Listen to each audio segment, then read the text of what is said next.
Well, spices can be found in just about every American kitchen, but a new study reveals some spices may contain more than meets the eye. Naomi Ruckham reports. Most of us shake spices on our food and add them to our recipes without much thought. But Consumer Reports found there could be problems with some of them. Of all the spices that we investigated, 1/3 of them had concerning levels of heavy metals, lead, cadmium, or arsenic.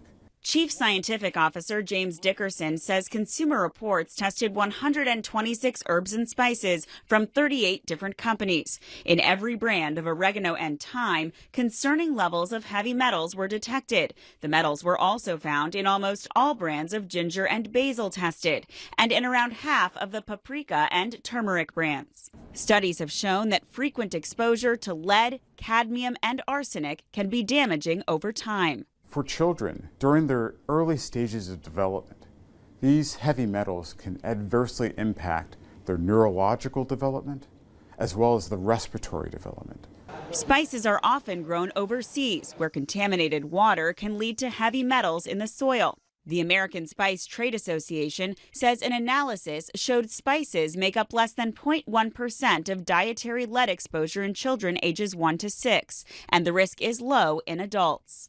What should people do with this information? Don't panic. Dickerson says the good news is every brand tested of curry and garlic powder, black pepper, coriander, sesame seed, and saffron did not have concerning levels of metals. Think about what herbs and spices that you and your family use and diversify the amount that you use. So don't overload on a particular spice. He says choosing products with low levels can make sure you and your family stay safe. Naomi Ruckham, CBS News, Yonkers, New York.